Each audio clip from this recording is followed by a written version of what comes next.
At the end of November 1944, the cannons in the Carpathians fell completely silent. The almost 3-month-long rumble of cannonade was replaced by an unusual silence. The incessant, menacing rumble of bursts was forever lost between those black peaks and the narrow valleys where the shadows of the mountains reign all day long. Now at last the guns were silent, and the silence of the forest was broken only by the rustling of the branches and the sound of the mountain rivers. Under the continuous blows of the Soviet troops, German divisions on the night of 26 November began to withdraw from the Carpathians to Przezov.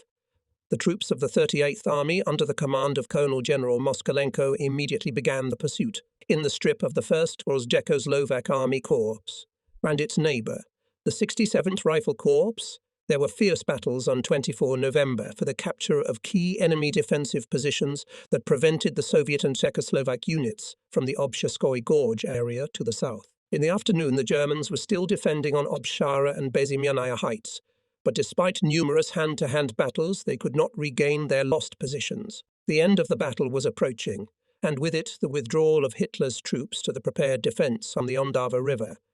After the end of the battle, I was returning through the forest from the observation point on Kermika Hill to the village of Barwink, which was on the Polish side of the pass.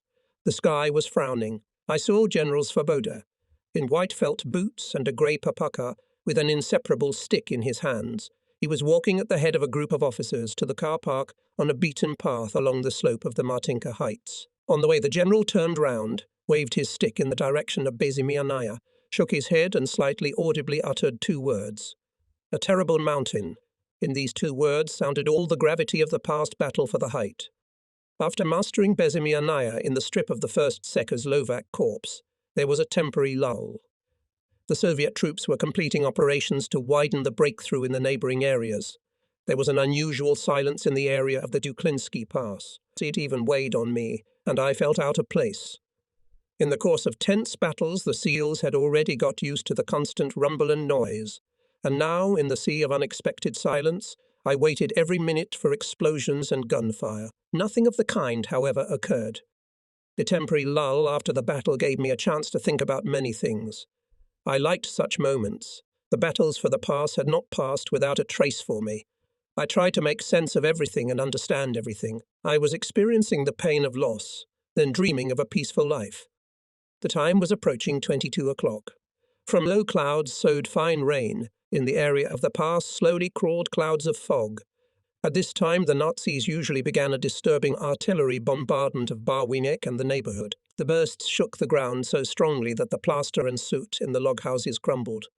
My orderly Petricek from Vohynia seemed unable to be disturbed. He slept peacefully in the corner of the hut with his automatic rifle between his legs. We had already got used to this night concert. We were only disturbed by the occasional bursts of shells near the artillery depot in the village. That night a remarkable story happened to me.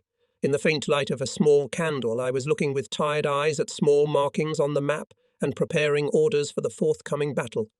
My work was progressing slowly. Suddenly I felt that there was a stranger in the room. I did not hear him enter, but my instinct told me that someone was standing behind me somewhere near the door.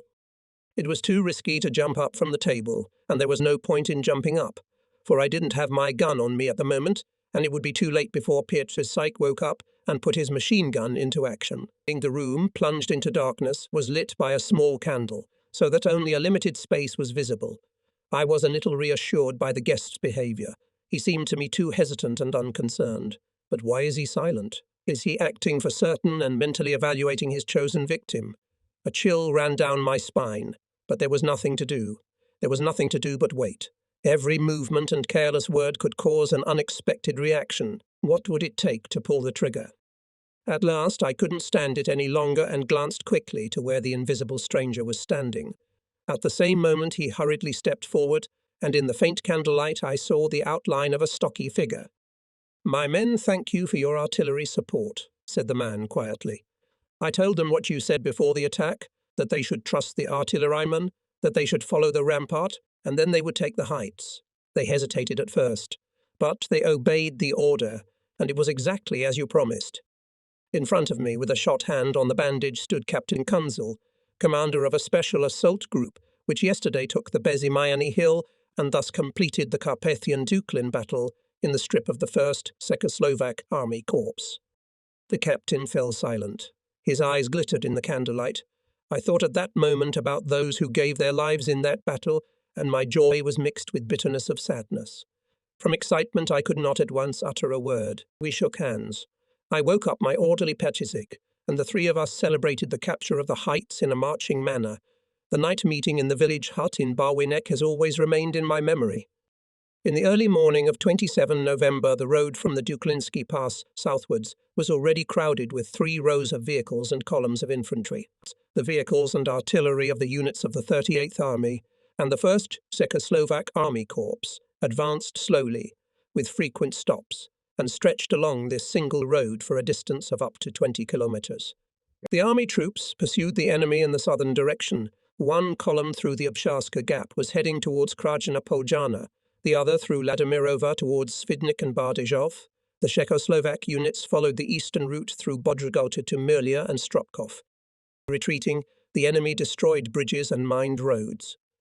In conditions of heavy rains and continuous fighting with enemy machine gunners who were covering the withdrawal of their main forces, our infantry moved very slowly.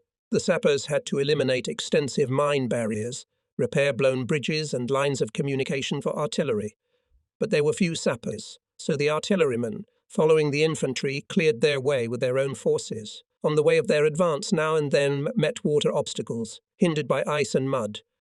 General Svoboda left at daylight, and I with my car got stuck behind Vyshny Kamanik and, taking into account my experience, decided to continue on foot. Together with Pietrike moved on our route. Moving to the new command centre, I tried to see the places of the past battle as closely as possible. On the way I stopped more than once, remembering the recent great and at the same time sorrowful events. About 20 meters from the borderline, which ran along the pass, I suddenly saw a small fenced-in mass grave.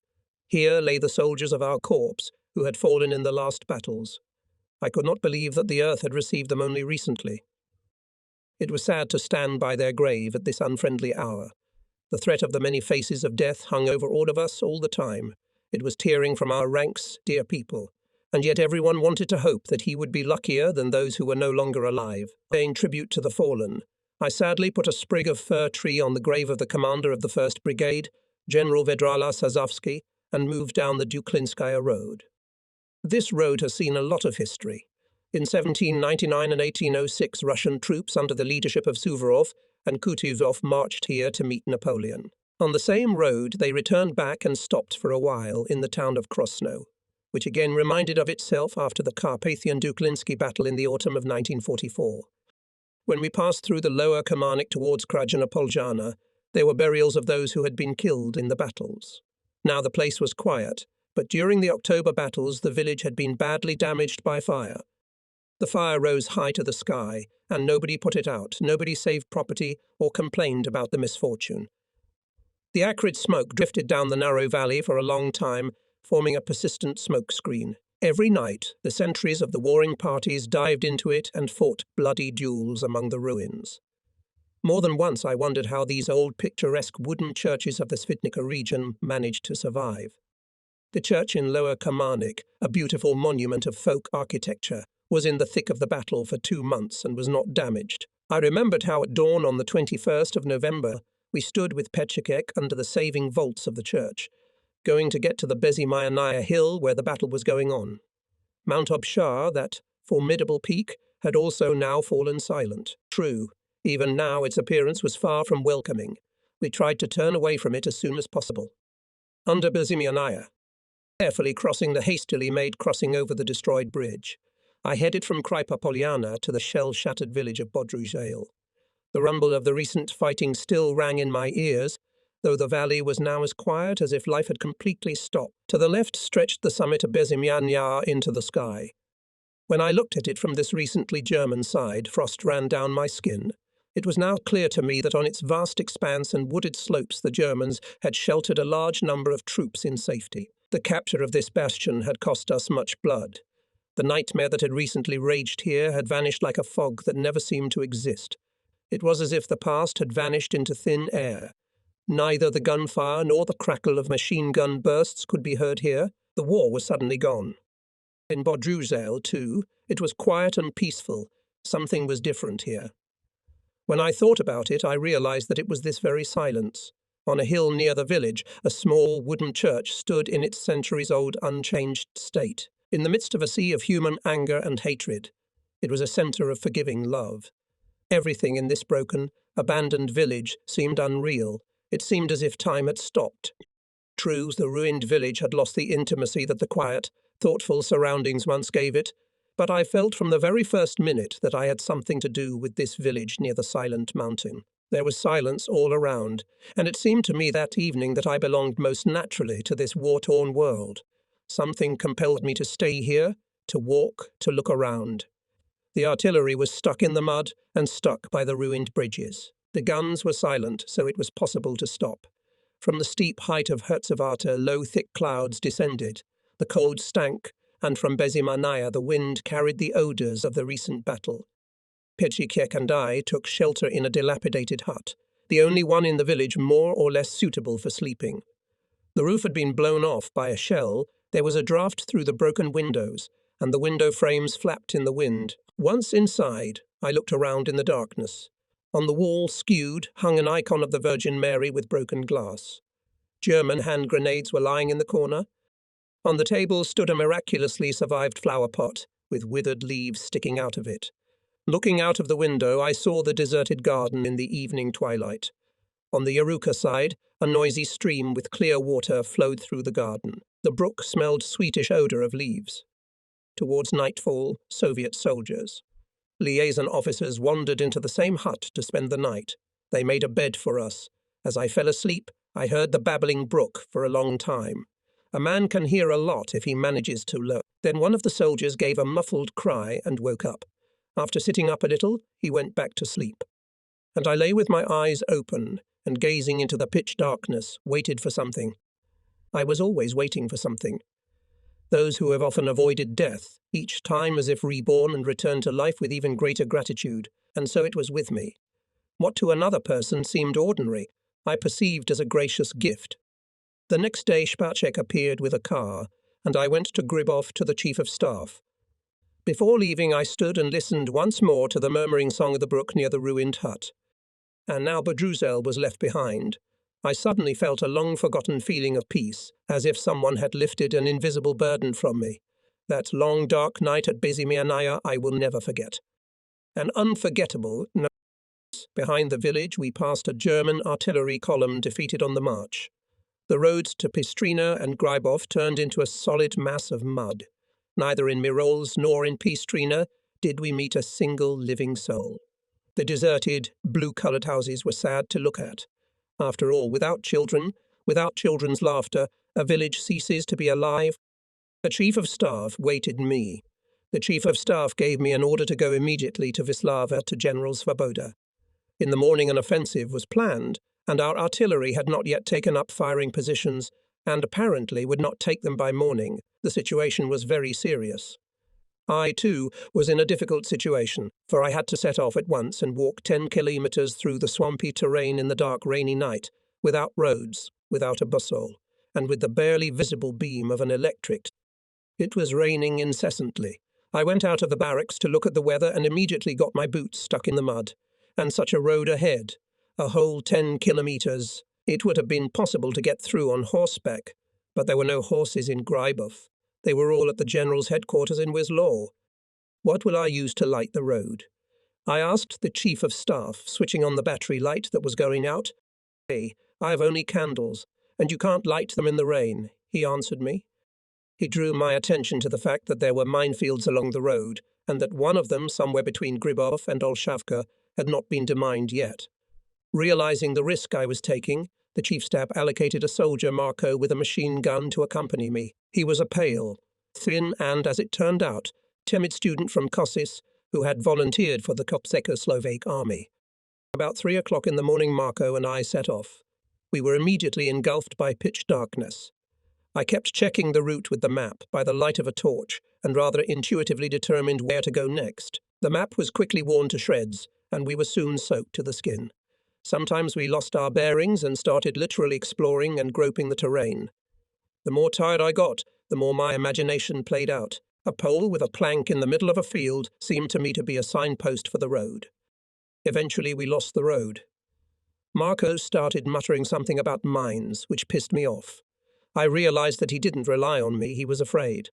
Following me, he kept his distance so that in case I was blown up by a mine, he could stay alive. When climbing up the mountain, Marco was noticeably behind. He was panting.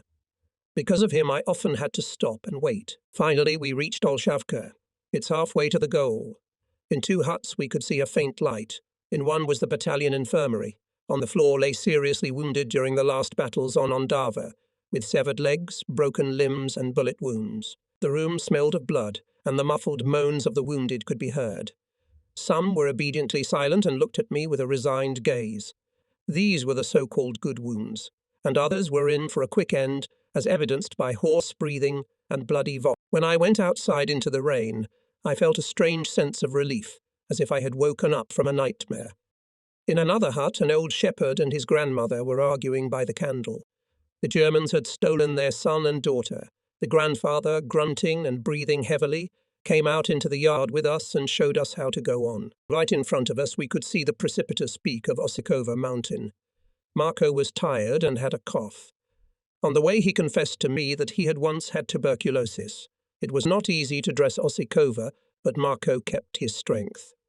At 8 o'clock in the morning we were in place. I reported my arrival to the general just as he was getting on horseback. The general said he had given up hope of my arrival. If I had been a few minutes late, I would not have found him there. Then I would hardly have been able to find my way to the MP, which was far ahead. This would have made it difficult for me to organize an artillery battle to capture the bridgehead in the Stroshin area. Thus, our camping trip was a success. It was an example of successful orientation on the terrain in the most difficult conditions. After the operation, I had to return to Gribov for a few days. I travelled there on horseback, and on the way I decided to see where we were walking with Marco at night. What was my amazement when on a plaque in the middle of the field, which I took to be a road signpost, I read, the same signs were visible in other places. Our footprints left no doubt that we were walking through a minefield at night. Marco must have had a good guardian angel. Phosphorus against Czechoslovak soldiers. Having reached the Ondava River boundary during the pursuit of the enemy, we stopped, as we did not have enough forces to force it on a wide front. The commander of the 38th Army ordered to carry out a battle reconnaissance in a narrow area in the Corps band in order to establish the strength of the German defence behind the river. This was not an easy task. The thing is that by that time only infantrymen had approached the Ondava, having overcome mined areas and forcing water lines. Artillery was left behind in front of destroyed bridges and in swampy terrain. So the Corps commander appealed to the Army Commander Colonel General Moskalenko with a request to postpone the offensive operation for 1 day. On that memorable night of 29 November, we, whoever we could, stayed awake in the village hut in Wisława. Generals Svoboda and Klepalek dozed off, first sitting up and then lying down for a while on a bed of straw. I could not sleep, though the light of the paraffin lamp and fatigue made me drowsy. Would the batteries arrive in time? Would the artillery be able to support with all its might the infantry's hard fight to ford the river? Such troubling thoughts now and then came to mind. I remembered with what apparent displeasure the Corps commander listened to my report that the guns and ammunition vehicles were stuck on the roads in the mud, so there was no guarantee that they would arrive at the firing positions in time. But it was beyond my power to influence the situation. In the morning we breathed a sigh of relief. Both regiments of the 3rd Brigade managed to pull most of the guns out of the mire and reach the firing positions. The battle reconnaissance was to be carried out in the place where the Ondava, squeezed by heights, forms a narrow gorge, halfway from Svidnik to Stroksin. The river washes here at the foot of a forested height of 230 metres with the eloquent name of Kastel. The height here slopes steeply down to the river and ends with a precipice. Later it turned out to be a serious obstacle on the way of the Czechoslovak infantry to the dominating height. According to the plan, the capture of the summit would have created a favourable bridgehead to build on the success. General Svoboda hurried the commanders to take all measures to speed up preparations for the attack. This haste, to tell the truth, we did not like, especially since all the facts indicated the need to postpone the attack for 1 day. The general apparently had his own reasons for disagreeing with this. In the end, it turned out that the attack scheduled for the morning was postponed because of impassable roads. It was not until about 5 p.m. that the 2nd and 4th Battalions went forward. This was certainly too late for the artillerymen to be able to effectively assist the infantrymen. The infantry were to run down from the heights to the river, cross it, ford it, and attack the wooded heights of Kashtel. We were close to this place at the NP and watched the progress of the attack. Everything was going very well. Our artillerymen were firing accurately. The infantry ran to the river, as in the exercise, and forded. German artillery was silent. It seemed mysterious. If the enemy could stop the attackers, the best place to do so was still the Ondava River frontier. Around the infantrymen, geysers of machine gun bursts jumped across the water, but no shell bursts had yet been seen. At this time, General Svoboda turned to me and calmly, with a satisfied expression on his face. "Well done. We have run through." Indeed, the infantry made such a quick dash that the enemy's artillery was too late. When it opened barrage fire, ours were already over the river and fought in the woods. German shells were thickly raining down where the infantrymen were no longer there. The offensive of 29 November 1944 went down in the history of the 1st Czechoslovak Army Corps as the battle in which the Germans for the first time used shells with phosphorus charges against us. Burning, snorting white-fire phosphorus rose high to the sky, illuminating everything around like Bengal fire. The ground was burning. It was frightening to think what would have happened to the infantrymen if they had been caught in the midst of this illumination. They would have been burned alive. Only a part of our infantry managed to penetrate into the forest. There it was stopped by artillery fire and counterattacks of the enemy. It was impossible to get to the top. It was hard to look at some of our exhausted soldiers who could no longer climb the steep slopes of Kash. Lieutenant Denzel, commander of the 4th Battery of the 3rd Artillery Regiment of 120 M mortars, was advancing to the top together with the commander of the battalion of machine gunners. The lieutenant told me later what a scorcher the machine gunners were in when the Germans started firing phosphorus shells at them. The fight continued until darkness. Flashes of shots showed where the fire was coming from and also where the hand-to-hand fight was breaking out. Lieutenants Svitek and Sterk fought especially bravely. These young officers, only recently graduated from the Soviet school, died a death of bravery in this battle. At night, the infantry moved back behind the river. The corps commander ordered to stop further attacks. Attempts to force the Ondava and break through the enemy defence line on the western bank of the river did not yield any results on other parts of the 38th Army front. The army troops, as well as the Czechoslovak Army Corps, were badly exhausted after 3 months of fighting in the harsh conditions of the Carpathians and in inclement weather, so until half of January they were on the defensive along the Ondava. Mines, mines, mines, mines E. On the 2nd of December 1944, I found myself in the village of Hocha near Stropkov. The village was completely burnt out. From wooden houses only cookers were left. Smoky chimneys protruded lonely against the sky. Old women in woolen shawls, powerless in their grief, stood silently in motionless poses near the fires. They threw at me piercing glances that spoke of extreme despair. The women of Hochi, once so sweet and cheerful, now stood with eyes inflamed with tears, but no longer able to cry. Behind the village lay the carcasses of dead cattle. By the fire sat a group of Soviet soldiers. In their hands they had letters from their homeland. It was raining and snowing and all around water, swamps and continuous mire. On the 4th of December, the Corps headquarters moved from the Polish village of Barwink to Wielkie Bukowice near Stropkow. This large village, which had not been damaged during the fighting, was now in a very difficult position. The Germans had mined all its neighbourhood with diabolical sophistication. In this village alone, the sappers disarmed up to 5,000 mines immediately after the entry. On re-inspection, another 1,600 different explosive devices were seized. It seemed that there would be no end to it. Every now and then explosions were heard, and each such case ended tragically.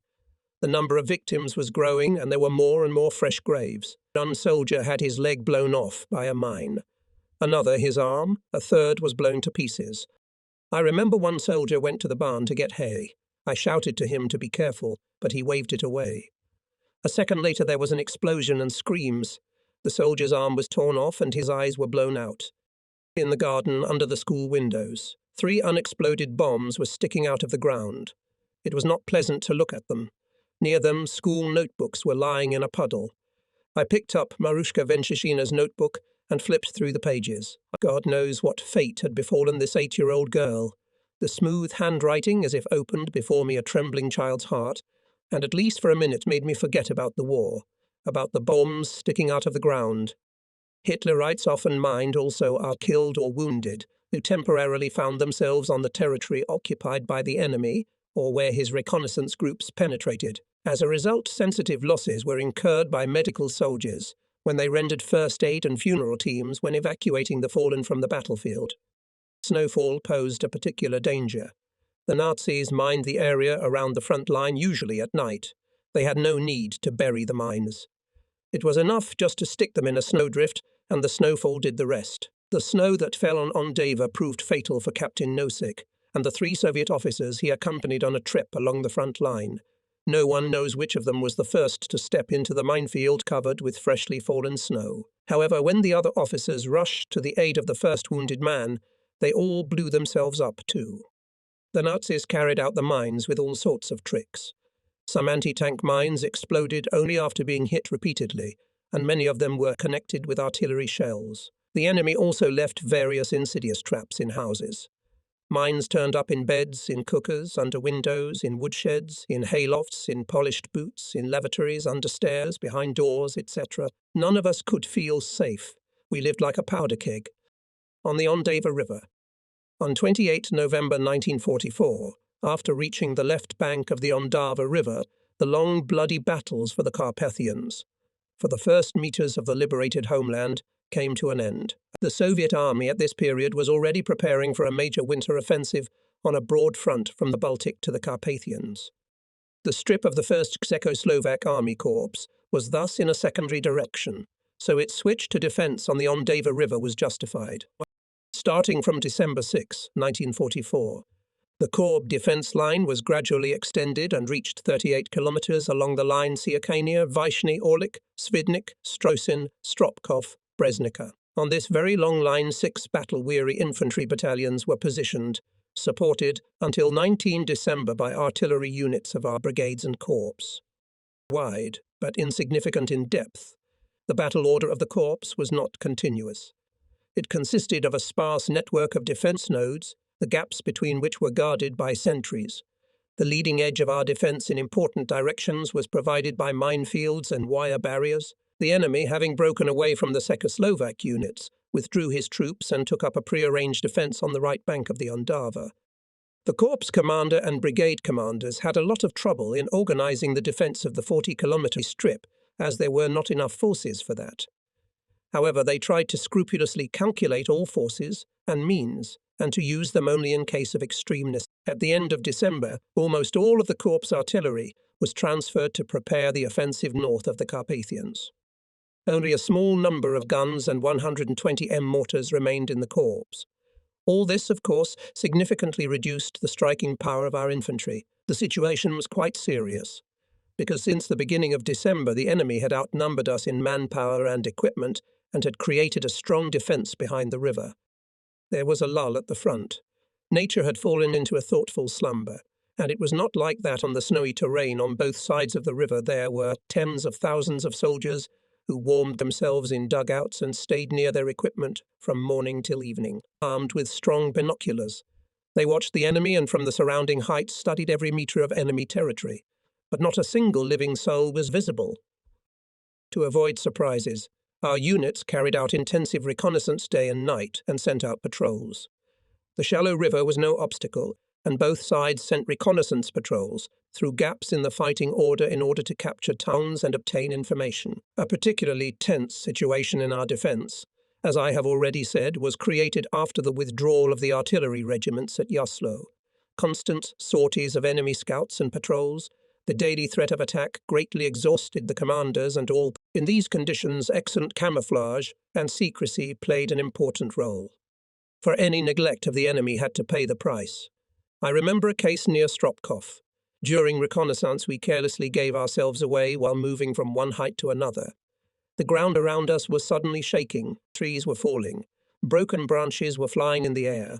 We were hit by an avalanche of deafening rumbles of bursts. We lay down and the enemy's fire intensified. Artillery shells began to burst, located somewhere far behind the front lines. Fearing injury, I pressed my face to the ground and, to distract myself, began to look at the pieces of clay sticking out in front of my eyes. It gave off an inherent odour and was overpoweringly attractive. And the monstrous nightmare did not stop. When I lifted my head for a second, I saw hunched figures running across the field, rumbling with ruptures. It seemed surprising that the scouts had not lost their bearings, for in this light martyrdom they had kept to the direction to the back slopes of the heights. There was salvation there. Up to decided on a desperate step. I jumped up and rushed after the others, remembering that in case of shelling it is necessary to change the direction of our movement perpendicular to the falling shells. We ran sharply to the right. The enemy observer continued to correct the fire even after we had taken cover behind the slope, as if he had seen us and was following us relentlessly. We ran at our own risk from the heights straight down. When the shelling ceased, we collapsed to the ground from fatigue. The Germans, using favourable observation points, were constantly disturbing us with artillery fire. They were especially attracted by the flat section of the road between Stropkov and Hocha. It was impossible to pass here during the day without great risk. In an attempt to save a few kilometres of the road, I repeatedly skipped along this road.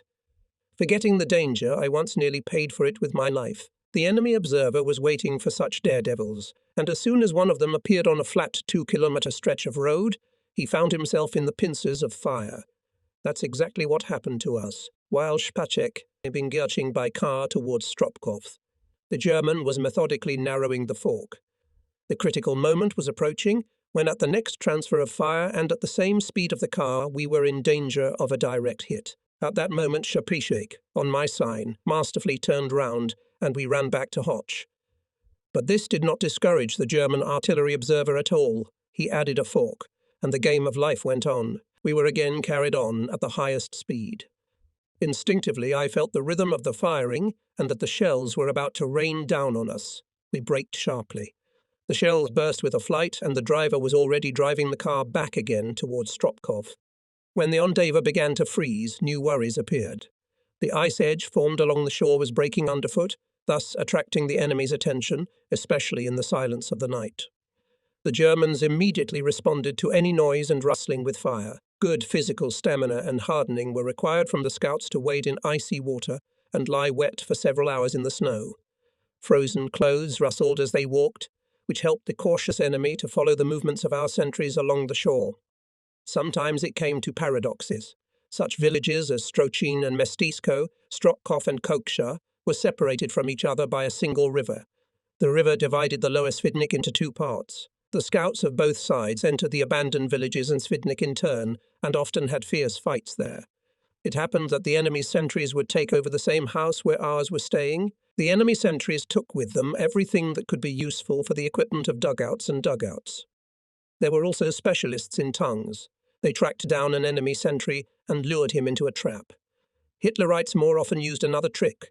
Having cut the telephone cable, they then liquidated the soldiers sent to correct communication. Victims of such a trick were our girls' telephone operators. A special place was occupied by depth reconnaissance, which gave valuable information about the situation in near and far rear of the enemy.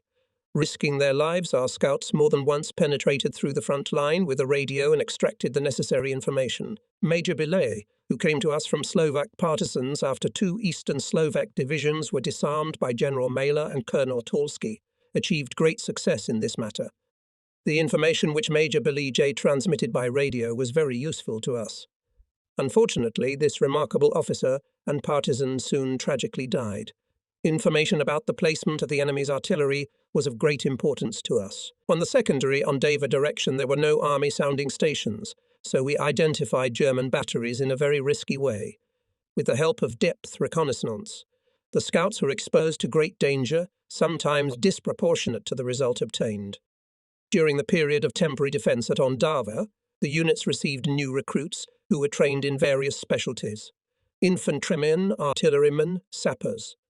In the infantry brigades were created sergeant schools, and in Hawaii even opened a school of sergeants, artillerymen reserve. It is true that while in the infantry units a short period of lull allowed the recruits to be trained somehow, in the technical units it was quite impossible to do so. During the short period of training at Ondava, The soldiers of artillery units could not acquire even the most elementary combat skills, and most of them came to the units without the necessary qualifications. The sad consequences of this circumstance became apparent later. On 23 December, guests, members of the Slovak National Council, the highest political body in Slovakia, came to Velk Bukovci, where the Corps headquarters was located. Along with other issues they came to discuss, also the reasons for the defeat of the 1st and 2nd Divisions of the East Slovak Corps, to establish the guilt of the commanders in this catastrophe. I participated as a secretary in the meetings of the commission which interrogated Colonel Tolsky, the former deputy commander of the Eastern Slovak Corps, General Malar. Tolsky was accused of having shown indecision at a critical moment. Instead of taking a circular defense on the Duklinsky Pass together with his corps units and waiting for the Soviet troops to arrive, he flew to Lvov to Marshal Konev, ostensibly to coordinate the actions of the Eastern Slovak Corps with the Soviet army units. That night Tolsky came to me. Of course, there was no time to sleep. All night long we argued heatedly.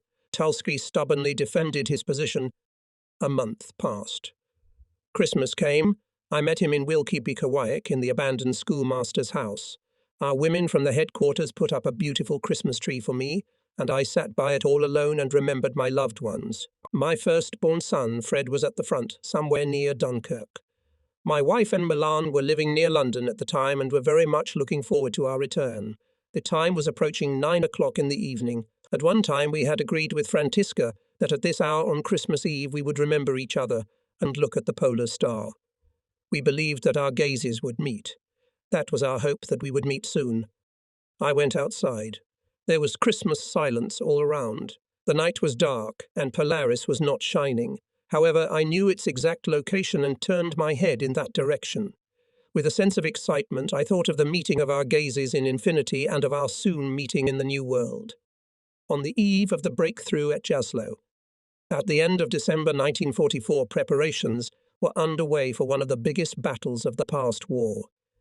By this time, the Soviet-German front had established itself along the line north of Tilsit, Lomja, east of Warsaw, the Wisła River. Warsaw, Vistula River, Sandomir, Jaslow, Duklinsky Pass, Ondava River, Kosice, Lusanek, and further south through Hungary to the border of Yugoslavia. The main goal of the forthcoming offensive operations was to break the German defence as a result of the efforts of the 5 fronts between the Baltic and the Carpathians, and, having made a decisive throw, to enter the territory of Germany.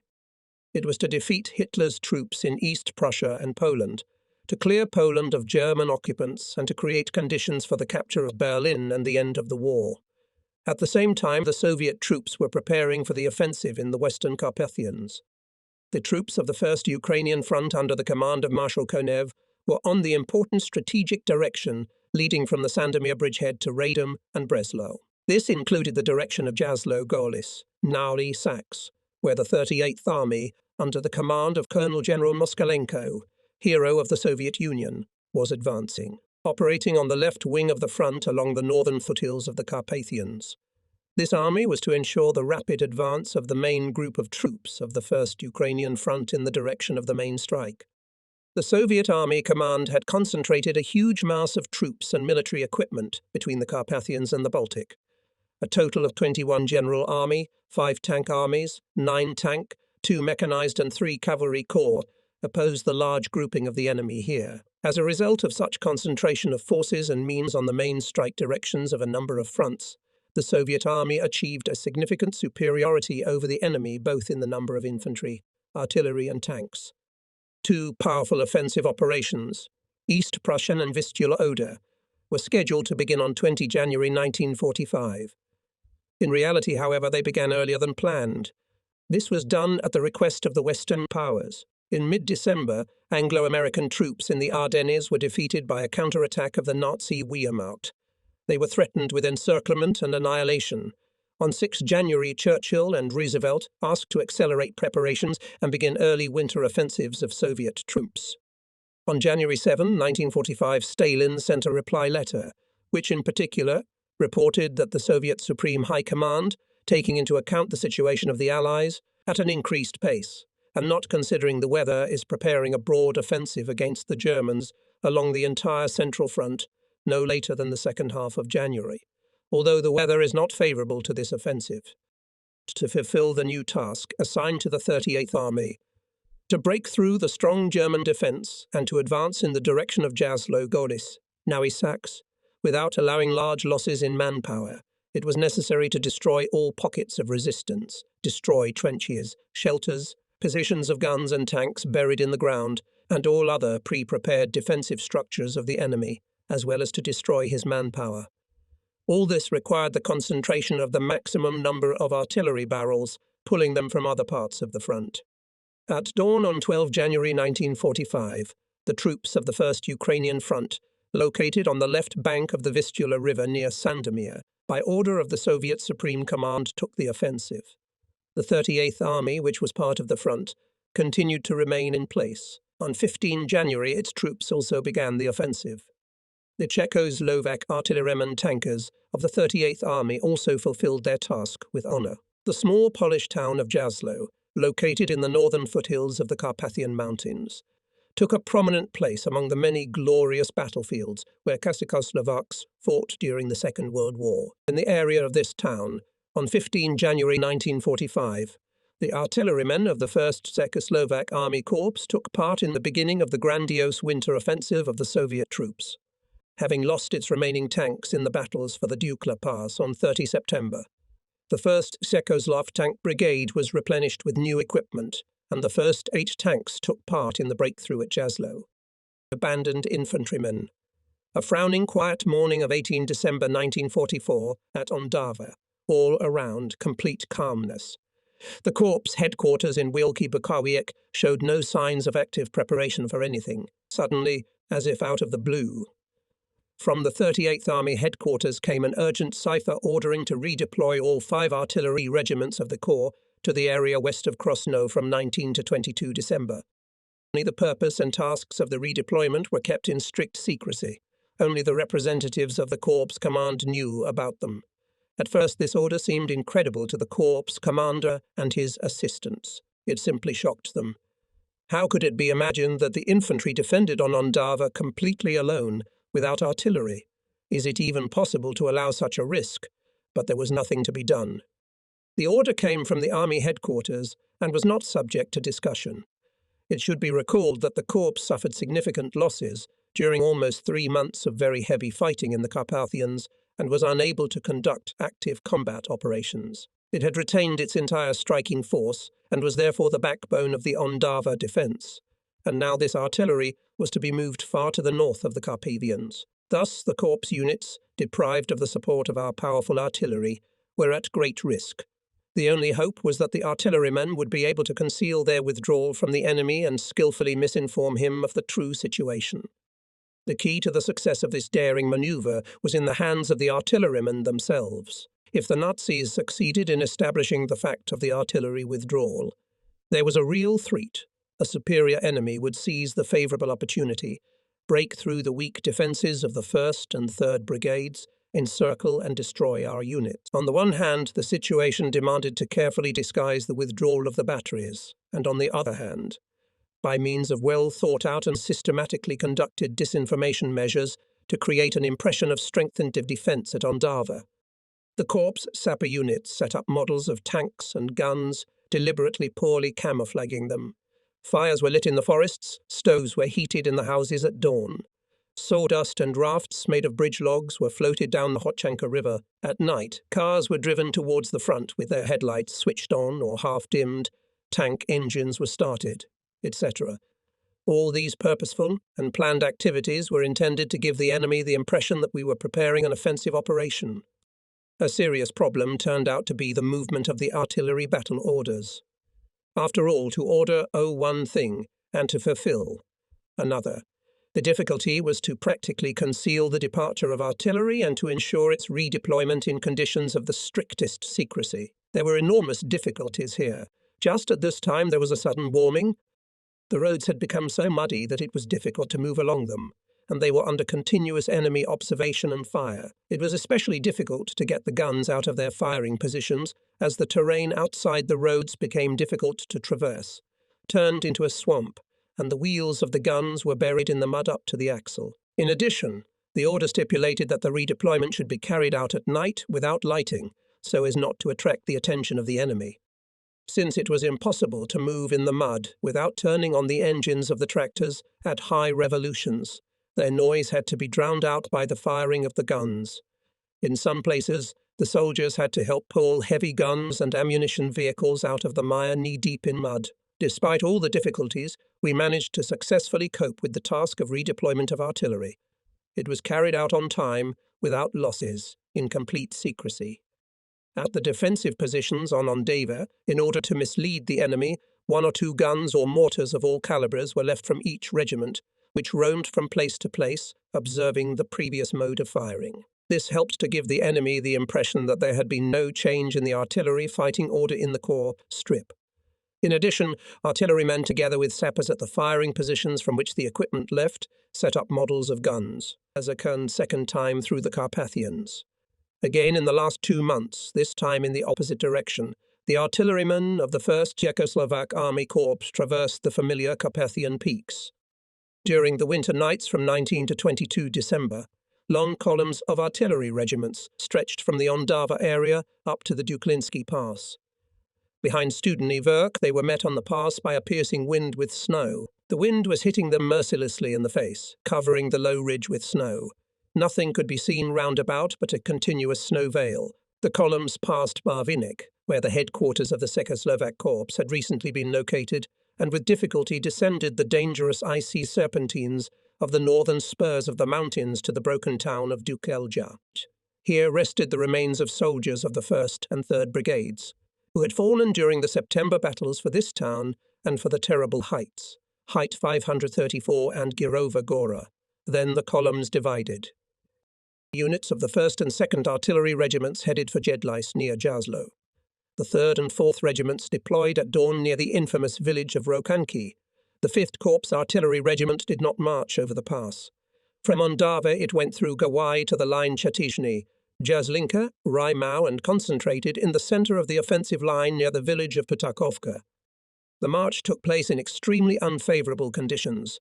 The weather suddenly changed in the Carpathians. Severe frosts struck and a snowstorm began. Carpathian peaks and roads covered with snow became a serious obstacle on the way of our artillerymen. Besides, there was ice on the roads.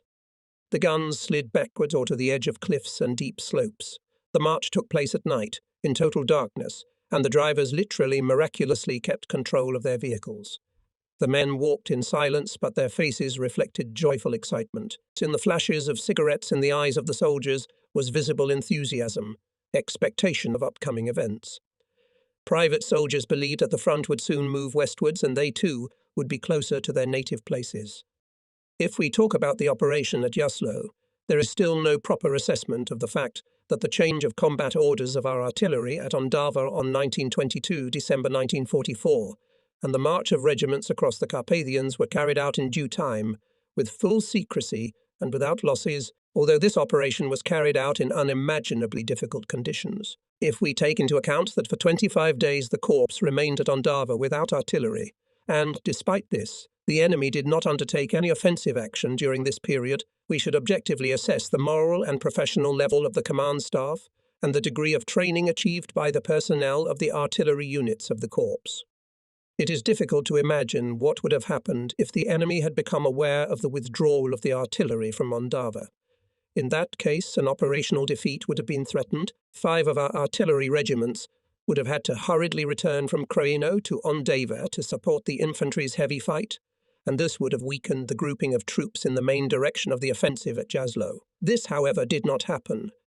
The systematically implemented measures made it possible for a long time to mislead the enemy and create the impression that preparations for an offensive were underway at the Corps' defensive lines at Ondava. The safety of the Corps during the days of December and January depended on the artillerymen and sappers, who were masterfully able to conceal the change of battle orders and mislead the enemy. The preparation for the battle. On the first night after the arrival of our artillery regiments, in the designated areas southeast of Jaslo from each battery, were sent guns and mortars to selected firing positions for shooting. Engineering equipment of the terrain began. It was freezing and a strong north wind was blowing. The ground was covered with a thin layer of snow and had time to freeze to some depth. without respite in the darkness, observing complete silence and secrecy. Reinforced calculations of the main guns and mortars worked hard to create firing positions and observation points. The soldiers' uniforms were steaming. Free from work personnel at this time rested in the nearby forests in unheated dugouts. A strict regime of secrecy was observed. In order to avoid demasking of the forthcoming operation, any movement during the day was forbidden under threat of court-martial. By 24 December 1944, all sapper work was largely completed, and on 25 December began to equip the communications system. Immediately after taking up battle orders, the artillerymen began target reconnaissance and preparation for firing. While the personnel worked on the terrain, commanders and staffs worked out the documentation of the artillery offensive. The depth reconnaissance worked with remarkable clarity. Higher Soviet headquarters fully informed us about the presence of weapons, equipment, and enemy disposition. In the next 2 days, the firing of individual guns and mortars covertly verified the initial fire data. A special place in the Battle of Yaslo was occupied by geodetic and topographical preparation of firing. In none of the Red Army operations in which the artillery of our corps has had to take part so far, there was no such preparation. Even in the Carpathian Duklinskaya operation, because of the lack of time and ignorance of the enemy, the artillery offensive could not be prepared with the maximum exclusion of subjective moments. Conversely, the preparatory period at Jaslo lasted several weeks, which made it possible to use purely technical methods in the order and planning of fire. The necessary raw data for firing were derived in the most accurate numerical terms from geodetic data and a dense network of trigonometric points. Success depended on the precise work of the artillery unit's computation teams, day and night. The calculators determined the raw data for firing on individual targets. After the battle, it was found that the targets allocated to our batteries were completely destroyed by accurate firing. It is a little-known fact that on the eve of the offensive, the Czechoslovak officers undertook to destroy the targets allocated to them. After the battle was over, commissions directly on the battlefield checked how each unit had filled its assigned task, how effectively it had fired at enemy targets. The results achieved in the Battle of Yaslo show that we can be proud of our artillery. In the direction of the main strike, the actual density of artillery along the front line reached from 210 to 250 barrels per kilometre. Only at Stalingrad, as well as in the Kiev and Berlin operations, was the artillery density higher. What it means to concentrate 250 barrels per 1 kilometre of the front. I saw the next day after the occupation of the fighting order of the artillery group of the 38th Army. The battery was 100 metres away from the battery in front and in depth. The battery was firing in the gaps between the guns in front, and this carried a safety hazard for the calculations. Never before had we seen such a concentration of artillery. A total of 1443 guns and 120 mm mortars were concentrated in the breakthrough area, but nothing outwardly gave away such a large number of military equipment as the whole area was skillfully camouflaged by the snow cover. In this mass of guns and mortars, our 5 artillery regiments seemed simply lost, but the example of Jaslo showed that the support of 5 artillery regiments contributed greatly to the success of a major battle. In short, our help in artillery support of the offensive was substantial. The 148 guns and mortars of your regiments accounted for about 10% of the total number of guns drawn to the breakthrough area. This meant that every minute 148 Czechoslovak barrels were firing up to 600 shells and mines at enemy targets. This certainly meant something. The Meteorological Service was also involved in refining the data for firing. In the last 24 hours, incoming weather reports were regularly taken into account when adjusting the initial data received earlier. As it turned out later, the force of the strike shocked the enemy. 2 infantry divisions and 1 grenadier regiment of the enemy were defending on almost treeless and advantageous for defence heights east of the Wisloka River near Jaslo. On the eve of the offensive, there was a relative calm on the front. The enemy showed insignificant activity, opening in one place and in another dense artillery fire on our communications, detected firing positions and Ps and supposed concentrations of infantry, and Hitlerites systematically carried out clearing of the defence area, burned and blew up houses in villages and in Yaslo itself. Before the batters, the Germans razed to the ground almost 97% of the town's housing stock, apparently expecting that the ruins would become a serious obstacle for the advancing troops. Thus, it was to strike a blow at the strong, deeply echeloned and strengthened for months of German defence. Troops of the 38th Army occupied in this area of the defensive strip of up to 35 kilometres. However, the main blow was planned to strike on a narrow section of the front 8 kilometres wide. It was here that Colonel General Moskalenko decided to concentrate his main forces, especially the entire mass of artillery pulled here from other parts of the front. Now it was a matter of setting tasks and their fulfillment. The commanders of the Soviet divisions and corps believed in the combat training and skill of the artillerymen. This was evidenced by the volume of tasks assigned to us, and there were many of them, and very important, because the success of the battle depended on their fulfillment. Tense preparation for their systematic, precise fulfillment required from each commander and staff worker the maximum of mental and physical strength during all 3 weeks of the preparatory period. And life went forward. Every night was filled with preparation for battle. At night there were works, calculations were carried out, and during the day travelled on the ground to conduct reconnaissance and clarify the details of the upcoming battle. I remember at the end of December I had to visit the mortarmen of the 3rd Artillery Regiment. Their mortars were buried and camouflaged on the plain near the village of Glinik-Marjampolski. This area was viewed by the Germans from perfectly equipped observation posts located on the heights east of the Wisloka River. The Soviet front line was visible from there as if it were in the palm of my hand. As usual, I walked alone. Closer to the front edge of the defence, I descended into a long, shallow communication passage. My tall cap was visible from the trench, making an excellent target. But who, pray tell, would want to walk hunched so far down a trench when the front is silent? I could not go unnoticed by the enemy observers, but to my surprise not a single shot was fired. After the meeting was over, I visited the batteries, talked to the young soldiers, and went on my way back. The lull at the front bewitched me, so I climbed out of the trench and walked directly across the snow-covered field to the village of Potakovka. Just when I was in complete safety, the silence was suddenly broken by the sound of a gunshot. A lone shot at the front seems strange, even embarrassing, as if it belongs only in the noise of the cannonade. A few seconds later, a shell whistled through the air and exploded in the field 200 meters away from me. It's nothing, I thought. One shell doesn't make a difference, and calmly continued on my way. A minute later, another shell burst, at the same distance from me, only on the opposite side. This time the burst followed immediately after the shot. I became alert. It became clear to me that the crowd had caught sight of me and was planning to take me in a fork just for fun. The enemy observer was watching me quite closely. This worried me, but nevertheless I continued to advance. I doubt if that scoundrel will waste shells on a single man in the middle of a field. I pondered, but the German thought otherwise. The third shell rustled over me and burst very close to me. I had time to throw myself on the ground, and very opportunely. Shell fragments whistled around me, some of them embedded in the snow nearby. That fool was a good shot. I jumped up and rushed towards a ravine in the distance. At intervals of 2 minutes, which were necessary to correct the firing data, the German tried again and again to hit me with a shell. And each time at the familiar rustle of a shell I ploughed my nose into the snow, then jumped up and ran as fast as I could out of the firing zone. Finally, in complete exhaustion, I reached the edge of a deep ravine and rolled down the slope. My strength was running out. My fur coat seemed especially heavy. I was mad with anger. Such insolence? No, the German would pay me for this, and very soon.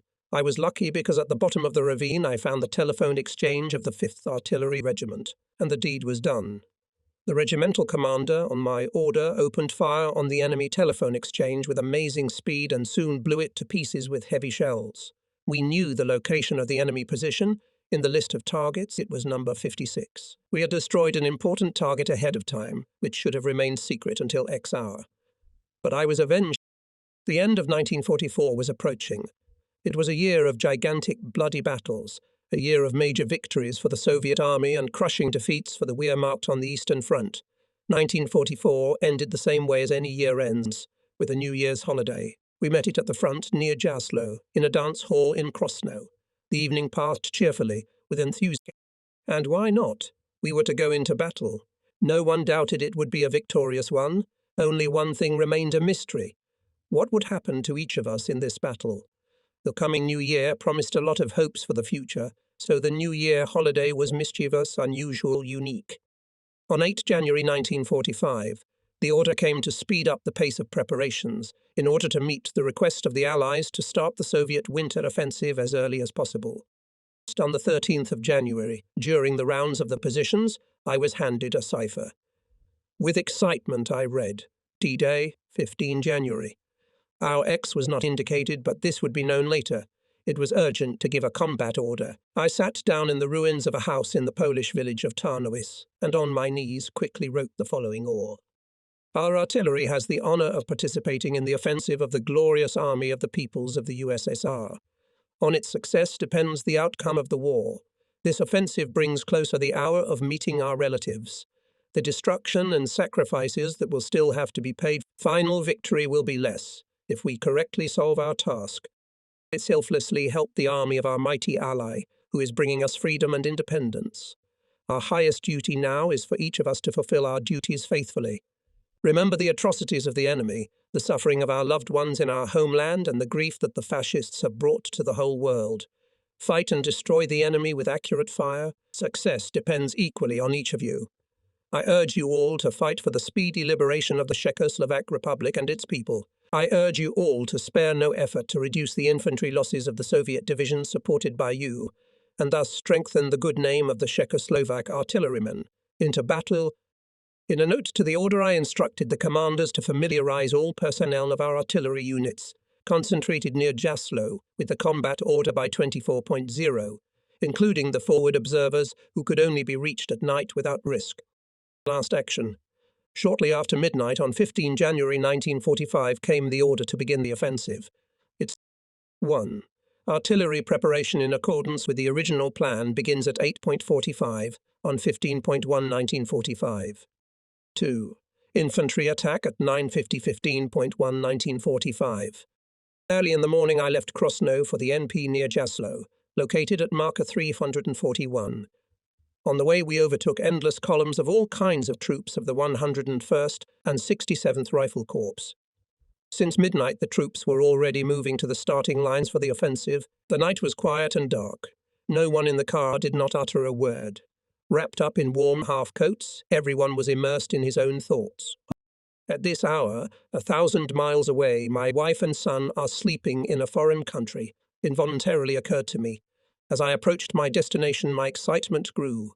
Suddenly a soft, melodious song was heard in the car. Someone in a lyrical tenor sang a tender Soviet song about the front spring. The song carried over the columns of infantry and steel equipment. Nightingales, nightingales, don't disturb the soldiers. Let the soldiers get some sleep. Then the tenor fell silent. The soldiers continued to walk in silence in the dark gloom. Only our engine was muttering its usual song. This incident is forever etched in my memory. The song was sung at that time by Ejud Pitska, a Shitaj, who was only 20 years old at the time. The last hours before the attack were full of drama. The absolute silence in nature was clearly not matched by the excitement of the men. Despite the order to go to bed, the soldiers were awake. At the firing positions all night long, debates were going on, and in some places songs were heard. The soldiers, gripped by excitement, never slept a wink. At 4.0 came the order to take their places. At 5.0, at the firing positions declared combat readiness. At 6.0, the personnel were informed at the time X, 8.45 Moscow time. The 7th hour of the morning. In the east appeared the first glimpses of the coming day. The commanders at the NP nestled into their stereo tubes and looked carefully into the dark morning twilight. The crews stood waiting at the guns. It was the 8th hour of the morning, and the surrounding countryside was still shrouded in a sleepy silence. Nothing foreshadowed that soon hell would break loose here. At 8.0, the batteries received final adjustments to the initial data based on the latest meteorological information.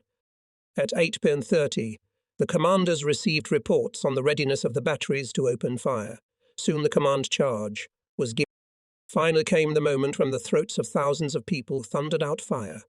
In a few minutes, the artillerymen threw off their overcoats, then their tunics. Many began to take off their shirts. The rumble drowned out the shouts of commands, but there was no need for them. The calculations acted like fine-tuned machines at high speed. In the course of their training, they had achieved such skill, accuracy, and speed that they were not hindered even by the morning twilight, smoke, and dust. The signal for the beginning of the artillery, preparation was the Katyusha salvo.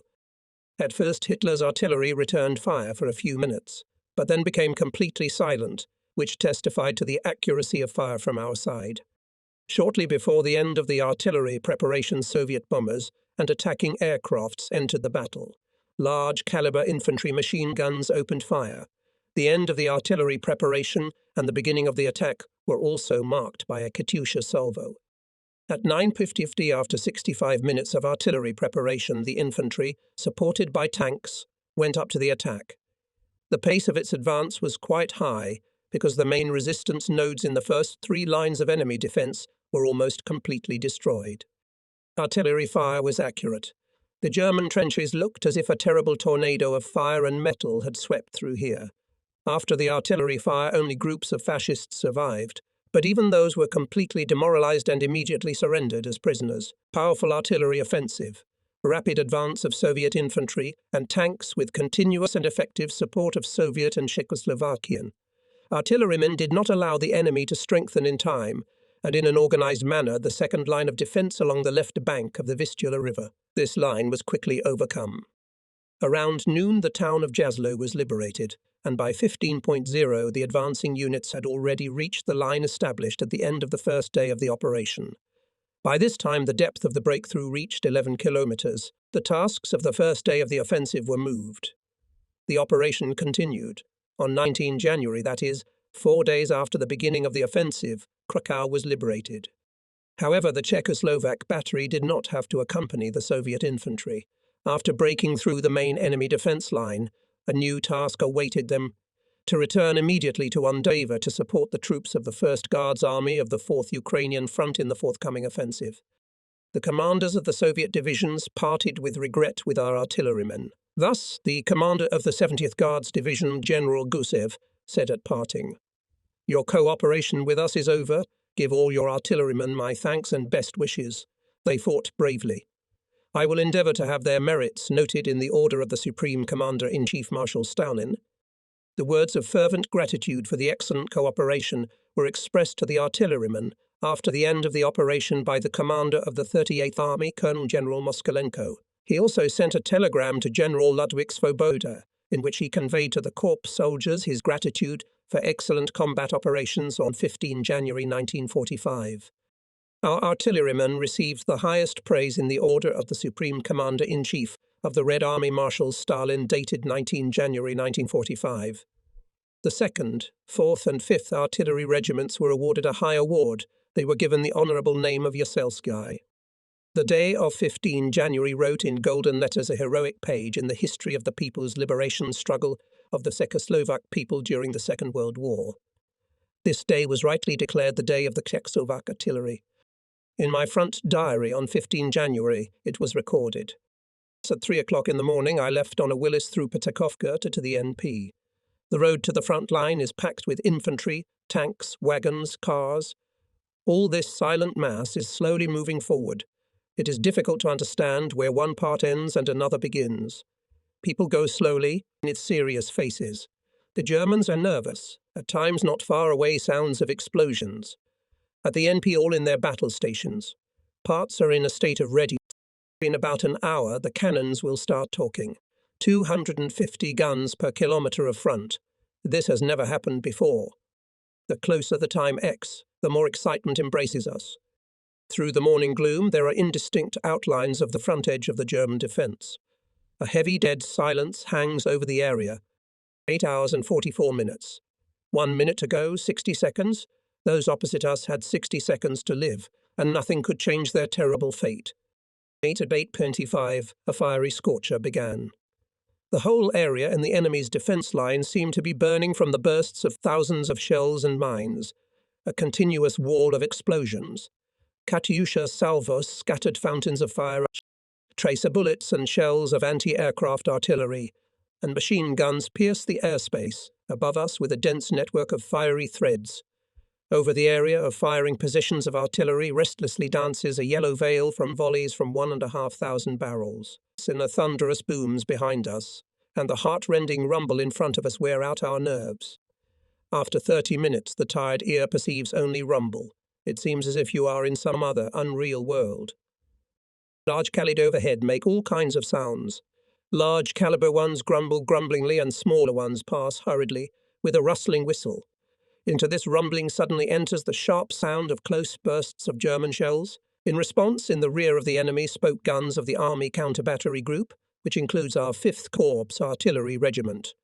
The fire of the group destroys enemy batteries, command posts, communication centres, ammunition depots, suitable reserves. Numerous fires of crimson flames illuminate the murky, smoky morning. A gigantic, terrible spectacle. And what is your part in it? Minor, small, very minor, but necessary. In the midst of the fury of the raging elements, the danger of death recedes and the sense of fear disappears. In such an environment, it is so easy to die, so elementary that one should not even think about it.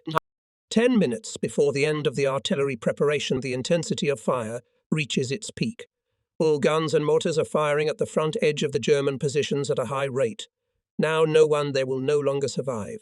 At exactly 9:50, when the fire is transferred to the depths, the infantry and tanks rush forward. They meet almost no resistance. Here they disappear behind the folds of the terrain, then the heads of infantrymen for a moment to surface and disappear. These are the first prisoners. There aren't many of them. What's wrong with you? I ask an 18-year-old German. He stands crying, eyes crazy. Taken hours. Taken Yazlo broke through the second line of any defense. The Soviet troops in the direction of the main blow advanced to a depth of 15 kilometers. The pace of advance is increasing. Rare small arms fire is heard from afar. When the Czechoslovak artillery regiments were leaving the Yasl plains, winter twilight was falling on the hushed battlefield. The area around was once again deserted and seemed abandoned. It was as if nothing had ever happened here. Absolutely nothing. At times thunder rumbled from afar, as on a sweltering summer night. The same day in the evening on my return to Wielkie Bukowiec, I reported to the corps commander about the arrival of the artillery regiments. He already knew that the Czechoslovak artillerymen had fulfilled their task with honour. Shaking my hand, the general said, "Thank God that you are here again. Now I can finally get a good night's sleep." To Bardiv. On the night of 18 January, the combat situation on Dava changed radically, having received information that the main enemy forces began to withdraw at night. The troops of the 1st Guards Army under the command of Colonel General Grechko, which was subordinate to the 1st Czechoslovak Corps, began to pursue. Units of the 1st Brigade after the liberation of Zborov on 19 January were advancing on Bardejov from the north, and the 3rd Brigade was moving towards the city from the southwest. After successfully forcing the Ondava River in the early morning of 18 January, the soldiers of this brigade began to pursue the retreating enemy in the direction of Okrugel, Kurim, Bardejovsky, Nova West. They acted that day most successfully not only among the corps units, but also among the whole 1st Guards Army.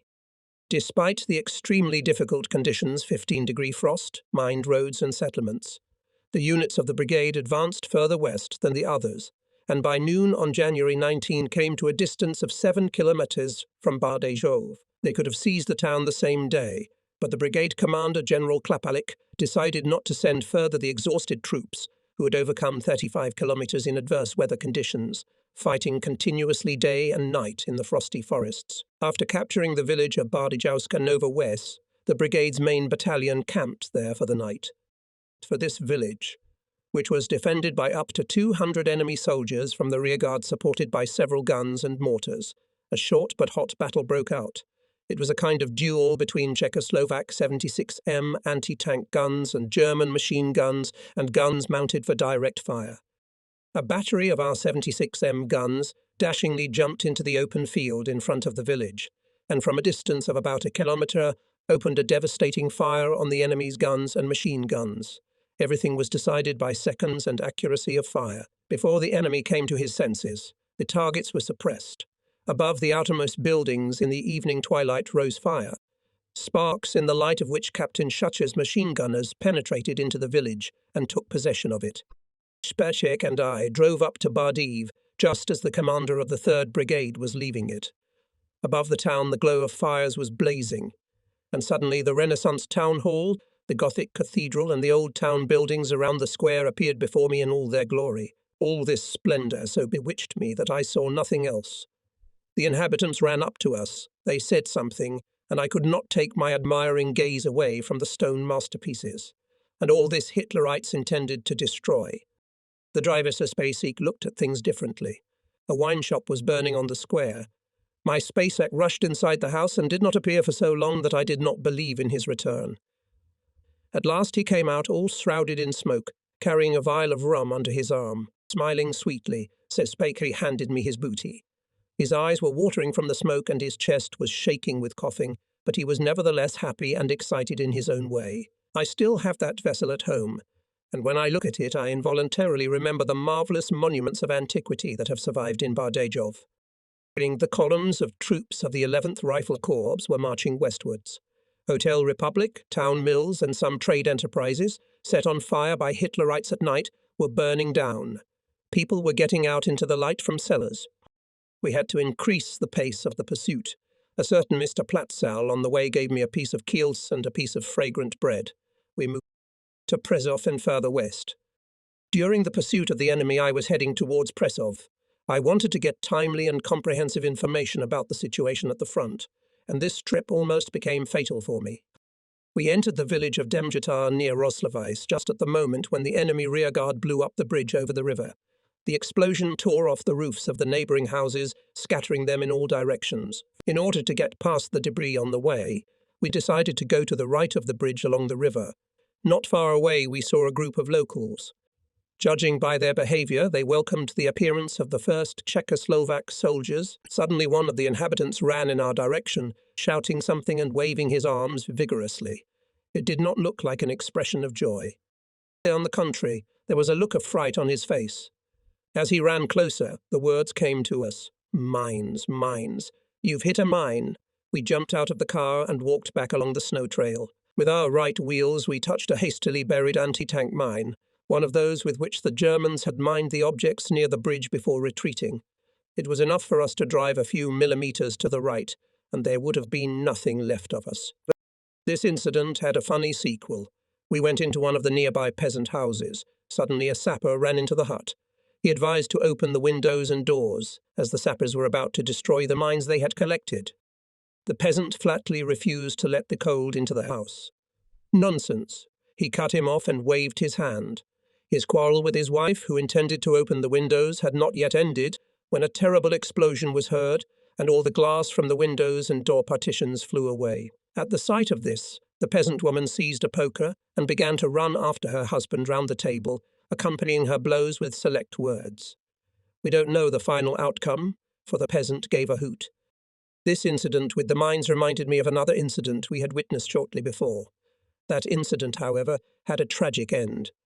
Somewhere near Bardejov we were catching up with a peasant's cart pulled by a pair of horses in our willies. On it sat the driver and two Czechoslovak officers. When the cart was about 300 to 400 meters away, there was a strong explosion. All around was shrouded in black smoke. Gradually the scene of the explosion became clearer. In a snowy plain with a diameter of 100 meters around, we saw only a few dark spots and wheel splinters, all that was left of the 3 men and 2 horses with the wagon. On the 20th of January, the 1st Czechoslovak Army Corps left the subordination of the 1st Guards Army of Colonel General Grechko and was included in the 18th Army of Lieutenant General Gastilovich, with which it operated until the end of the war. The 18th Army was advancing from Kosis in the direction of Madshakani, Krompahi, Spisk Nova Verbs, until the end of January. The corps provided the right flank of the army, and although operationally it was an auxiliary direction here, every step forward cost us heavy losses during the fierce battles with the enemy. According to the directive of the 1st Guards Army, the redeployment of some units of the 1st Czechoslovak Army Corps to the area of Presov began on 20 January at 18 o'clock, with the exception of some infantry units moved by motor transport. Most units made a 40-kilometer night march in windy, freezing weather. After a short rest, a further night march of 30 kilometers began at 5 p.m. on 21 January. At dawn, on 22 January, the Corps units replaced the Soviet Rifle Division west of Presov and began to pursue the enemy in the direction of Spisk-Podredy-Spiskvahi. By evening, our troops, who had covered 70 kilometers on foot over the last 2 days on difficult terrain and in unfavorable weather, were very exhausted. Having come into contact with the enemy, who had created defensive lines along the eastern slopes of the high mountain range Branisko. Our units could not take possession of this snowy bastion without proper support. By that time, the artillery was far behind the infantry due to considerable difficulties in moving along broken country roads and icy asphalt roads. It was not until 23 January that the main artillery force took up firing positions in the Branisko area, but the attack launched at noon on that day was soon abandoned because of sensitive infantry casualties. The failure was mainly due to the fact that the soldiers were badly fatigued, and the attack from the front was not combined with a flanking maneuver. But the main reason is that the artillery did not have time to prepare fire. This battle left me with heavy memories. On a clear, frosty afternoon, the infantry turned in a chain near the village of Shirokoj, on both sides of the road Presov-Levoka, and on a snowy, bare field, launched a frontal attack on the mighty Branisko Ridge. The Germans had few forces, but they had enough automatic weapons with which they successfully blocked all approaches to the mountain range. Their artillery was not silent either. From NPS located on the dominant heights, the enemy was correcting the accurate fire on our infantry. He could clearly see how towards the forests and steeps, as if on a training ground, moved small figures of infantrymen. Here they lay down, rose and fell again on the open white plain. This rhythm of movement first slowed down and then stopped altogether. The white field was thickly covered with black dots. Enemy fire pinned the infantry to the ground. We and General Saboda watched the battle from the flank and made every effort to give the infantry effective support and quickly suppress enemy targets. The artillerymen opened a rapid barrage of fire, such as our guns were able to sustain. However, artillery shaft could not cover the infantrymen. The thunder of the cannonade seemed to have no effect on the enemy. All battalions soon after the start of the attack were stopped by concentrated artillery, mortar and machine gun, fire at the boundary of 200. 300 meters from the edge of the forest. Only the artillerymen on the NP know how hard it is to see one's own failure when one has to watch in impotent rage at one's own ineffective fire. To suppress the enemy, one must know his position. The only way to identify targets is through reconnaissance. All this requires a lot of time that will definitely pay off later. In the battle for Branisko, the artillerymen had no time to prepare for firing. The main thing was to move forward quickly. I still can't get the attack on Branisko on 23 January 1945 out of my head. The Germans abandoned these strong positions only after the 1st Brigade bypassed their northern flank, and the 3rd Brigade, with a bold covering manoeuvre and quick decisive actions again, launched an army-wide operation to pursue the enemy. This was also facilitated by the success of the Soviet troops, who, advancing along the Hornad River Valley, liberated Krompohy and moved further west. All this forced the Germans to retreat from their positions on the Branisko. Units of the 1st Czechoslovak Army Corps, together with the Soviet troops, began to pursue the retreating enemy in the direction of Spispy Podredy. Units of the 3rd Brigade occupied this settlement by evening, and, despite fatigue, together with other Corps units, continued to move towards the town of Levocha. On the only road from Spisk Podredy, a huge avalanche of men, military equipment and transport of units of the 1st Guards Army. 18th Army and 1st Czechoslovak Army Corps moved slowly, with frequent stops. Attempts of commanders to somehow dismember this crowded, poorly maneuverable mass and accelerate the advance of the column ended in vain. Only because of the lack of enemy aviation everything turned out safely. To Levocha and Kesmarok. The commander of the 1st Czechoslovak Army Corps wanted to be the first to enter the ancient town of Levocha. Units of the 3rd Brigade were ordered to advance on the town, while units of the 1st Brigade were to bypass Levocha from the north and northwest. The 24th Soviet Rifle Division was to advance on the town from the south. However, even on 26 January, the planned plan could not be executed due to stubborn resistance of the enemy. The next day, it was not necessary to resume the offensive, because the scouts of the 3rd Brigade reported about the retreat of the enemy from the Levochi area. In the afternoon, the 5th Battalion was the first of the Czechoslovak units to enter the town. At the city fortress walls stood General Svoboda. The exhausted soldiers tried their best to pass properly in front of their commander. The general looked at them for a long time and then silently entered the city through the gate. His face was sad. There was Levocha. It seemed to me that in this harsh world I was no longer capable of admiring the charms of antiquity. I thought so, but it was not true. When I saw the Renaissance town hall in the centre of the square, with its early Gothic tower from the last third of the 15th century and the amazing arcades on the portico, I was indescribably delighted. Not ceasing to marvel at Ivukhi's stone architecture, I walked round the town hall and stopped in front of the south gable, decorated with allegorical images of the 5 virtues. Which one shall I choose for myself? I thought. Apparently the third, it be patient, unfailingly courageous, confident in one's abilities and magnanimous in thought. Yes, that's certainly a great virtue for a soldier. Patience had not been discarded. Patience is the strength to endure pain and fatigue. This virtue seemed to me to be more significant than all the others, but on looking further I read, soberly and carefully test every endeavour. This is the truth. I decided and was about to leave, but involuntarily I read the 4th inscription. Justice is the virtue that rewards everyone with what belongs to him. Now everything became clear to me to the end, and I favoured this virtue. With the consent of the corps commander, I followed on with the 1st Brigade.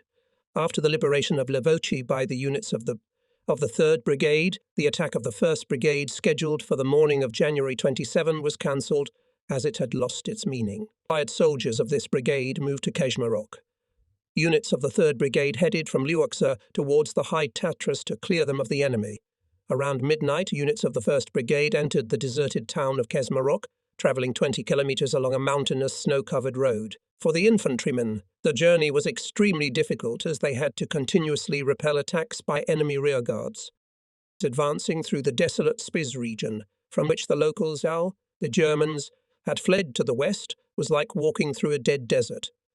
And in this empty town, in the middle of the night, the bells rang triumphantly, heralding the arrival of the liberator. Keshmarok, the citadel of the German population in the Spiz region, epitomized this nation. The solidity and arrogance of the town's inhabitants emanated even from the stone buildings they had abandoned. As these people lived and felt, so they built. As we approached the town, we heard the pitiful mooing of cattle. Each animal mooed in its own way, complaining of hunger and thirst. The 4-legged martyrs rattled their chains and looked out fearfully for people. In the once rich town there was not a single living soul, except for a few Slovaks. Panic gripped the Germans as the front approached. They had delayed too long, giddily hoping for a final victory. In the houses everything was left in its place. In washed dishes and undrinkable tea spoke of the haste in which the evacuation of the city had taken place. The clocks were ticking, though there was no one to tell the time. The time of their masters was over. There was a peculiar dead silence, a kind of vacuum of life that made me feel eerie. I was assigned a house where I could be accommodated. When I arrived there some time later, I found a guest there. A short man was sitting cross-legged on a large chair, smoking a pipe with a long pipe that reached to the table. Smoke seemed to come out of him from everywhere. The guest interested me. He was an elderly man with a cheekbone, yellow, parchment-like face. I was particularly attracted to his eyes, slanted with a searching, unblinking stare. At that moment, they were so preoccupied with something else that they didn't notice me. "Where are you from?" I began. Not a sound in reply. I guess he didn't hear me. "Where are you from?" And again it was as if he had not heard, as if he had frozen and turned into a porcelain Buddha. He was sitting, smoking and reacting to nothing. My patience ran out, and cursing, I left the house. The man was left alone with his pipe. The storm at Staba. In the early morning of 29 January, units of the 1st Czechoslovak Brigade reached the village of Shartbar, where, without encountering any resistance from the enemy, they replaced units of the 17th Guards Rifle Corps. The unimpeded advance ended in the afternoon. A battalion of machine gunners and a reconnaissance company were stopped on a bare upland plain in front of the settlement of Vashets, as a result of a sudden fire attack by enemy self-propelled guns and artillery, the number of which was not established. Our units suffered significant losses and were forced to withdraw in a southwestern direction. At 19 o'clock, the brigade commander ordered the 3rd Infantry Battalion to make a new attack on Vazets. However, the new attempt to break through to Vazets, supported by several Soviet self-propelled guns, was unsuccessful. It was also hampered by extremely unfavourable weather. Just at the start of the attack, a hurricane wind had picked up along the Styabivi Valley, and it was 30-degree frost. In order to stand in the wind, the soldiers went into the attack, leaning forward sharp. Hands, ears, faces were stiff from the frost. The wounded, who were not given timely help, died of cold. The tempest raised a prickly dust of snow from the surface of the bare plain and blew it on the faces and eyes of the attackers. I followed with General Svoboda in the battalion's fighting order, not far from a Soviet self-propelled vehicle. The evening twilight was occasionally illuminated by a flash of light, followed by the sound of a burst. It was a German self-propelled gun firing, or maybe a cannon. Suddenly the chains of infantrymen stopped for some unknown reason. An icy hurricane fell on the crouched figures of the fighters.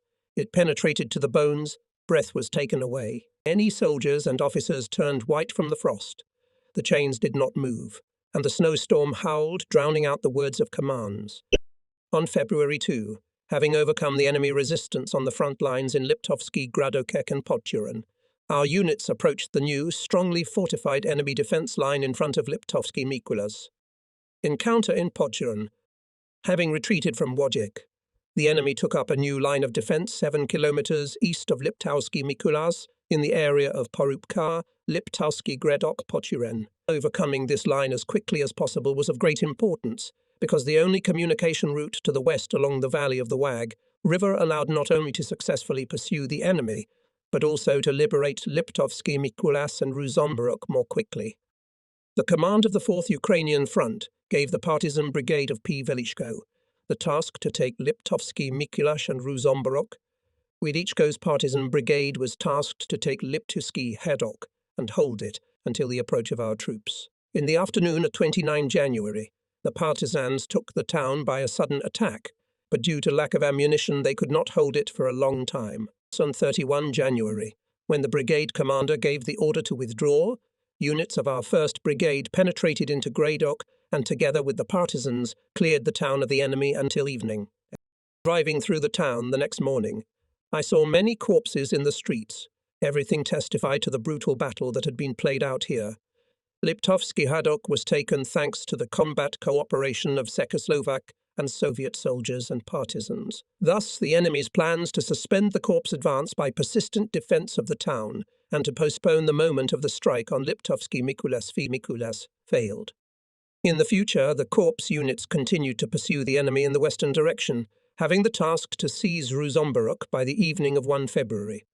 This task seemed hardly feasible, because, on the one hand, it was necessary to overcome 30 kilometers of mountainous terrain in one day. On the other hand, fast and continuous pursuit would not allow the enemy to move to the defense in the area of Ruzomberok. At that time, it was wrongly assumed that the main line of the Nazi defense was located there. As it turned out, in fact, the Germans had prepared a defense line to the east, lying on Liptovsky Mikulas and the commanding heights located north of the town. They cut the narrow Var Valley with a deeply echelon defense system, covered from the flanks by the impassable peaks of the Liptovsky Mountains and the low Tatras. After the fall of Liptovsky Gradok, the enemy fought deterrent battles 4 kilometers west of this town on the line of Podchurin-Liptovsky Jan.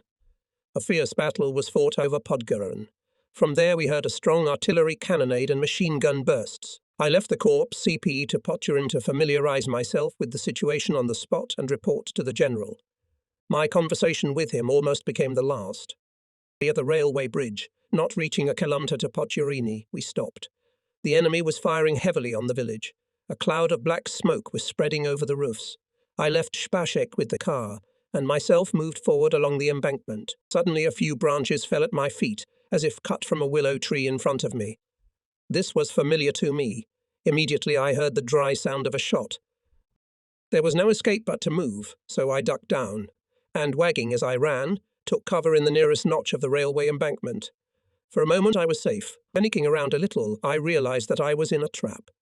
The enemy sniper was sitting somewhere on the hill above the quarry, where the railway turned aside, and from there he controlled both exits from the excavation. A snow-covered field stretched between the embankment and the village, with cornstalks sticking up. The silence was exploded by a new fire raid on the village. By the sound of the shots I determined that enemy tanks were involved in the shelling. Apparently Podchurin was having a hard time, and I could not move from my seat. Only endurance can save. I kept repeating to myself, let his vision blur and his arm get tired, then not before. It will be my turn. But I did not know how long it might last. The sniper, as if accepting the game, fired a shot, and the bullet sank deafeningly into the embankment. He was making it clear that he wasn't going to let me out of here. I was terribly annoyed. It was unenviable. The general was waiting for a report, my artillerymen were waiting for their commander, and I was mad with anger thinking how to get out of this story. The case seemed hopeless. Until it got dark, I was never going to get out of here, but that would be too late for me and the general. Time dragged on terribly slowly. My thoughts were confused. My mind was a mess. A white fountain rose on the frozen snow of the embankment in front of the excavation. The sniper was not slumbering. It became clear to me that he would not be fooled. In general, today everything turned out to be surprisingly difficult and unsuccessful. Already in the morning, there was no doubt that the enemy succeeded in his plan to hold back our offensive. He maneuvered perfectly, acted quickly, assessed the situation well, and with his fire raids, repeatedly struck us in the most sensitive places. I was driven to despair by my own helplessness at the sight of such proactive actions of the enemy. At last I could not stand it. I run. I'll loop the Dan like a hare. Maybe the German will miss. But when I looked at the bare, snowy plain and imagined what would become of me if a sniper wounded me in the leg and pinned me to the ground by fire, my resolve shook. To overcome my fear, I thought of those who had fought in Poturan. It had not been easy for them either. At the same time, I was sure that the commanders I needed were probably in the village. I mind they all appeared before me. The energetic, taciturn chief of artillery of the 1st Brigade, Ota Reiters, his chief of staff, the always smiling Hendrich, the commander of the 1st Artillery Regiment, the correct Joseph Rader, the commander of the anti-tank fighter regiment of the 1st Brigade, the desperately brave Shiner. All my friends are certainly there, I thought excitedly. At last I resolved to act. It seemed to me that a faintly visible fold of terrain stretched across the field from the embankment to the village. But will it shelter me from a bullet if I crawl? Won't a bullet hit me in the back?